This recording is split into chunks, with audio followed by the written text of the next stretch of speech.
안녕하세요. 돈 버는 브랜드 돈부입니다. 문의 주셨던 내용들 중에서 상품 소싱에 대해서 좀 아직도 해결 안 되신 부분들이 있어서 그걸 조금 정리해서 말씀을 드리려고 해요. 사실 근데 제가 오늘 이 얘기를 이제까지 사실 정리를 해서 말씀을 안 드렸던 이유는 제가 그걸 딱 정리해서 말씀을 드리는 순간 거기 너무 얽매이실까봐 그게 사실 좀 두려웠거든요. 그러니까 이게 정답이 아닌데 그걸 정답처럼 생각을 하실까봐.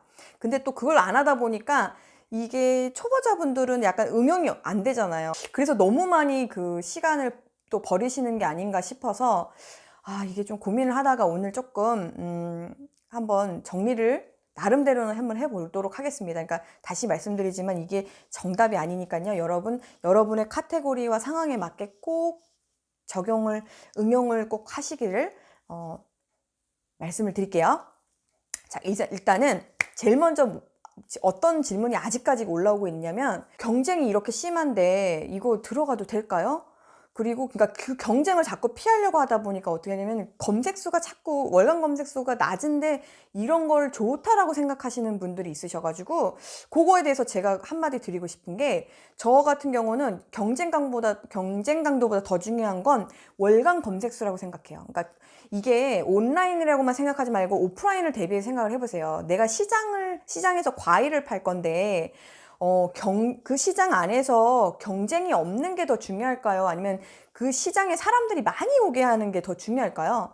그러니까 제가 생각할 때는 그 시장 안에 과일 가게 2개밖에 없는 게 중요한 게 아니라 제가 볼 때 그 시장에 더 많은 사람이 들어온다고 하면 제가 과일 가게가 5개가 됐든 6개가 됐든 저는 중요하지 않다고 생각해요. 그러니까 왜냐면 그거를 고객한테 사랑받을 수 있는 것들을 내가 준비만 해놓는다고 하면 경쟁이 5가게가 됐든 6가게가 됐든 중요하지 않아요. 어차피 사람들이 좋아할 포인트는 똑같거든요. 그게 온라인에도 똑같아요. 그러니까 월간 검색수는 뭐냐면 내 상권 같은 거예요. 상권. 내가 이마트에서 가서 팔 건지 아니면 내가 그냥 어떤 골목 안에 있는 마트에서 팔 건지. 과일 가게를 내는데 이마트에다 내는 게 나을까요? 마트 안에다 내는 게 나을까요? 동네 마트에다가. 아니면은 진짜 어디 시골 동네 마트에 내는 게 나을까요? 그러니까 경쟁을 피하려고 그러면 자꾸 어떤 현상이 벌어지냐면 자꾸 규모가 월간 검색도 안 나오는 그런 규모가 작은 시장에 자꾸만 들어가서 뭔가 마음 편하게 나 혼자 팔려고 하는 마음이 생기는데요. 자꾸 그렇게 해서 그렇게 접근을 하면 어떠냐면은 조금만 경쟁이 심하면 들어가질 못해요. 자신이 없어요. 그걸 이겨내 본 적이 없어서. 그런데 중요한 건 아까 말씀드린 것처럼 내가 결과적으로 구매를 전환시킬 수 있는 어떤 컨텐츠의 힘이라든지 상품의 경쟁력이라든지 아니면은 가격의 경쟁력이라든지 뭐 이런 것들을 갖추게 되면은 경쟁이 심해도 내 상품의 클릭이 생겨요. 그러니까 너무 걱정하지 마세요. 그래서 제가 오늘 또 감히 조금 정리를 해드리자면 여러분 약간 기준점이라고 하실 수 있는 건 뭐가 있냐면 월간 검색수가 1000 이하인 상품은 굳이 너무 그거를 의미를 두지 마세요. 월간 1000도 안 나오는 시장에 내가 거기서 뭔가를 팔겠다라고 하는 생각을 굳이 이렇게 안 하셨으면 좋겠어요. 그러니까 1000 이상은 나와야 돼요. 그러니까 저 같은 경우는 평균 2000에서 5000 정도 월간 검색 수는 나오는 키워드를 소싱을 시작을 해요. 그 정도는 돼야 어느 정도 내 몰에 사람들이 들어온다. 그렇게 생각을 하고요. 그 중에 일부가 또 구매하는 거기 때문에. 그러니까 들어오는 사람이 없는데 어떻게 구매가 일어나겠어요. 그러니까 들어오게 하는 것까지가 중요한데 그거를 하기에는 월간 2000에서 한 5000은 나와주는 키워드들로 이렇게 조합이 되어 있는 그런 상품을 소싱한다.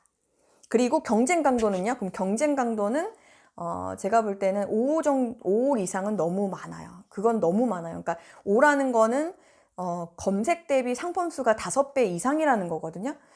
그러니까 그건 좀 너무 많고 제일 좋은 건 0에서 1인데 0에서 1은 브랜드일 경우가 되게 많아요. 카테고리에 따라 틀리지만 0에서 1일 경우 대부분 그냥 브랜드로 쫙 깔리는 경우들이 많아요. 근데 이제 초보분들 중에서 내가 지인이 브랜드를 해서 가져올 수 있다. 그러면 그런 거는 무조건 가져오셔야 되는 거고, 대부분 그렇게 브랜드를 가져오기가 쉽지는 않기 때문에 그렇게 하실 때는 그 브랜드 상품 빼고 하다 보면은 한 3까지는 가더라고요. 그러니까 2에서 5 이하. 월간 조회수는 2,000에서 5,000 사이가 나오는 키워드들로 조합을 한 상품을 소싱하셔야 돼요. 그러니까 그 키워드들을 나열을 한 다음에 그 키워드에 맞는 상품을 소싱하시는 거예요. 제가 지난번에 얘기한 것처럼 무슨 화분이에요.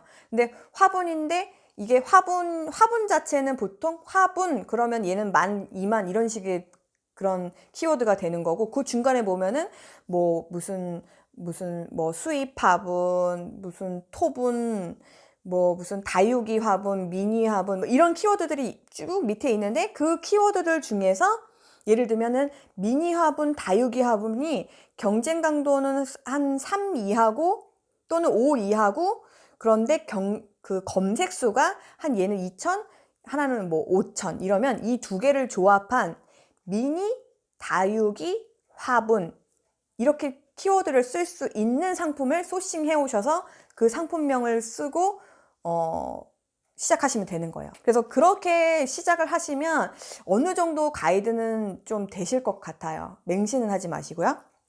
자, 두 번째는 카테고리에 대한 오해가 좀 있으신 것 같아요. 그러니까 옛날에 그리고 지금도 이제 그렇게 말씀하시는 분들이 많은데, 뭐 내가 예를 들면은 주로 식품 카테고리를 판매하는 사람인데 제가 무슨 액세서리를 넣으면 그러면은 무슨 검색 지수에 마이너스를 받아서 굉장히 안 좋다. 그래서 그건 절대로 하면 안 된다. 이런 이야기들도 있긴 하더라고요. 근데 제가 또 누구예요? 그냥 믿지 않아요. 그러니까 절대 저는 다 또 해보거든요. 그래서 제가 제 식품 카테고리, 회사에 있는 식품 카테고리에 화장품을 넣었을 때 어떻게 되는지를 봤을 때 화장품도 1페이지 상위 노출도 잡았고, 제가 액세서리 하는데 액세서리에다가 식품도 집어넣어 봤을 때, 그리고 건강기능식품도 넣어봤는데 걔가 또 상위를 못 잡았느냐? 상위를 잡았고. 그래서 제가 느끼기에는, 그러니까 이게 네이버가 계속적으로 진화를 하고 하잖아요. 그러면서 이게 바뀐 걸 수 있어요. 근데 어쨌든 중요한 건 그 기존의 그 이야기 때문에 식품이면 나는 오로지 다 식품만 해야 된다고 생각하고, 나는 뭐 액세서리면 액세서리만 해야 된다고 생각하는 그 생각에서는 조금 벗어나시면 좋겠어요. 그러니까 그래서 잡다하게 하라는 말씀이 아니고, 가장 좋은 케이스는 저는 어떻게 생각하냐면 타깃에 맞게. 예를 들면 제가 이제 뭐 액세서리를 파는데 그 액세서리를 사는 친구들이 대체로 뭐 20대 여성이에요. 그럼 20대 여성이 좋아할 만한 액세서리도 헤어 액세서리, 그 다음에 뭐 헤어 액세서리도 있고 뭐 귀걸이, 목걸이 이런 것도 있지만, 또 액세서리 보관함도 있고, 그리고 그 친구들이 또 좋아할 만한 의류 상품도 있고, 이게 다 카테고리가 달라요. 그런데 만약에 내가 카테고리에 한정이 되어 있으면 나는 오로지 귀걸이 외에 할 수 있는 건 목걸이나 반지밖에 없거든요. 그런데 제가 볼 때는 그렇게 하실 필요가 없다라는 거예요. 그러니까 더 확장시킬 수 있어요. 그러니까 고객이 원하는 거고, 그리고 고객이 들어와서 더 많이 구매할 수 있고, 그러니까 고객의 불편을 해결할 수 있다면은 더 많이 확장하셔도 저는 된다라고 생각을 해요. 예를 들면 뭐 그런 거 있잖아요. 내가 유아동 카테고리예요. 그래서 주로 애들 뭐 의류를 많이 팔았어요. 그런데 하다 보니까 어느 날 뭐 애기들 레깅스를 팔았단 말이에요. 그런데 그 애기들 레깅스를 엄마들이 이렇게 사는 거예요. 이 엄마들이 조금 한 번에 구매할 수 있도록 애기 레깅스도 세트 구성을 한번 해보고, 뭐 엄마 양말 구성, 그리고 아빠 양말 구성, 이런 것들을 상품을 더 추가해가지고 넣어보면 실질적으로 카테고리는 다를 수 있는데, 그러니까 유아동에서 벗어날 수 있는데, 이게 중요한 게 그거로 인해서 구매는 객단가는 더 높아져요. 그러니까 이 엄마가 애기 것만 사는 게 아니라 아빠 것도 사고 내 것도 사고 그렇게 할 수가 있다는 거죠. 그리고 제가 예를 들면 어떤 차류를 팔아요. 그러면은 대부분 어떻게 하냐면 내가 차류를 팔면 차만 팔려고 하고 커피를 팔면 커피만 팔려고 한단 말이에요. 근데 내가 차를 팔면서 차를 드시는 분들은 차만 파는 게 아니라 차만 사는 게 아니라 차 용품도 사요. 커피를 사 먹는, 저같이 원두 커피를 먹는 사람은 원두만 사는 게 아니라요. 거기 들어가는 필터도 사고요. 거기 들어가는 이런 커피 그라인더도 사고요. 뭐 그래요. 그리고 거기 들어가는 시럽도 또 좀 먹고 싶을 때도 있고. 그러면 어떻게 하냐면 원래 차류 카테고리에서는 벗어나는 거거든요. 그렇지만 고객이 원한다고 하면 제가 그걸 구비했을 때 그 고객이 여기저기 뭘 다니면서 사지 않아도 되잖아요. 그러니까 고객에게 더 편리함도 줄 뿐만 아니라 저한테는 객단가가 높아지는 효과를 줄 수가 있어요. 그러니까 너무 그 카테고리에 한정돼서 생각을 안 하셔도 되지 않을까라는 그런 생각이 들어요. 자, 세 번째는 뭐가 있냐면 위탁 배송을 할까요? 아니면 사입을 할까요? 제가 뭐 도매국 했던 거 보시면서 그 도매국은 보니까는 최소 사입이 3개 이상이던데 그거 사입해가지고 다 사입해가지고 상품 사진 찍어야 될까요? 이거 또 되게 많이 물어보셨어요. 근데 이제 그 얘기도 제가 오해 부분을 다시 말씀을 드리면 많은 분들이 도매국에서 이제 그런 것들을 옮기시는 거를 하시기 때문에 제가 이해가 편하시라고 도매국을 한 거지, 도매국이 더 저렴하다거나 더 좋은 어떤 이점이 있어서 여러분에게 도매국에서 그거 이렇게 하시라는 거는 아니에요. 그러니까 그런 도매국과 같은 그런 그러니까 도매국과 같은 그런 업체들을 찾으셔야 되는 거고, 카테고리별로 굉장히 많아요. 그러니까 제가 예를 들면 양말이 생활건강이다 그럼 생활건강 도매, 생활건강 위탁 이런 식으로 네이버에만 쳐도 되게 많이 나오고요. 도매국 외에도 되게 많이 나오고, 그런 위탁 배송, 한 개라도 무조건 위탁으로 배송해주는 업체들도 굉장히 많고, 사입이나 위탁이나 가격 차이가 100~200원밖에 안 나는 그런 업체들도 되게 많아요. 그러니까 여러분이 조금만 더 노력해서 그런 것들을 찾으셨으면 좋겠고, 내가 이렇게 찾아봤는데 도저히 없어서 도매국 같이 이런 데서 해야 되는데 여기는 사입이 뭐 2개 또는 3개, 5개 이렇게 해야 된대요. 그렇게 얘기를 하신다고 하면은, 저라고 하면은 일단은 거기에서 잘 제공해주는 이미지를 편집을 해서, 그러니까 똑같이 쓰지 말고요. 예를 들면은 그 도매국에서 내가 그러니까 양말을 판매를 한다고 쳐볼게요. 도매국에서 이제 이렇게 사입을 해가지고, 그러면 양말을 사이즈별로 색깔별로 다 사입을 해가지고 찍으려고 하니까 이게 샘플비만도 꽤 많고 이게 팔릴지 안 팔릴지 모르겠는 거잖아요. 그러면 어떻게 하냐면은 저 같은 경우는 이제 그 양말도 종류가 많잖아요. 그러면 그 같은 업체에서 하고 있는 그 양말들을, 그 옵션들을 약간 이렇게 조합을 해요. 조합을 해서 그것들이 이렇게 모음전 같은 느낌의 그런 썸네일을 제가 다시 가공을 해서 만들어요. 그거 만드는 거는 제가 뭐 미리 캔버스 같은 경우 알려드렸잖아요. 그런 것들을 통해서, 툴을 통해서 이렇게 조금 만드시면 그것도 상품 사진 찍은 것만큼 어떤 새로운 효과가 나와요.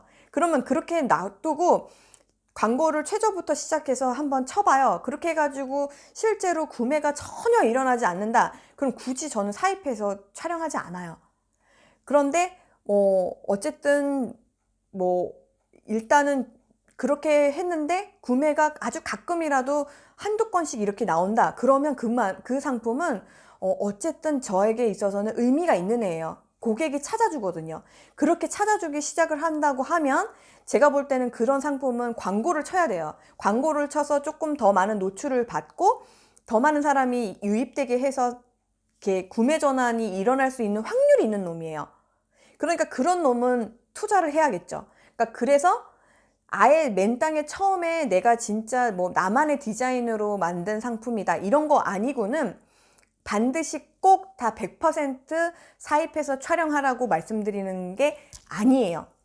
그러니까 그런 오해는 하지 마시고, 너무 그런 걸 부담스러워하지 마시고, 그러니까 차별화 포인트를 갖되 내가 너무 진짜 이게 팔릴지 안 팔릴지 모르는 상품에다가 너무 많은 에너지를 투자하실 필요는 없고, 그거에 대한 판단 기준은 전 어떻게 하냐면, 그렇게 해서 어느 정도 거기에 있는 상세에 있는 이미지를 가지고 조합을 해서 넣고 광고를 조금 쳐봤을 때 그 광고에서 어느 정도 진짜 일주일에 한 건이라도 일단 주문이 들어오자면 주문이 들어온다고 하면 고객 눈에는 얘가 괜찮다는 거잖아요. 그럼 그때 샘플 촬영을 한다거나 리뉴얼 작업을 그때 들어가요. 그렇게 하시면 여러분들이 큰 투자를 하지 않고도 위탁 상품을 마치 새로운 어떤 상품을 소싱한 것처럼 그런 느낌으로 판매를 하실 수가 있고, 상품 소싱을 할 때 약간 이건가 저건가 하시는 요 부분들, 그 부분들에 대해서 오늘 조금 정리를 해봤으니까요.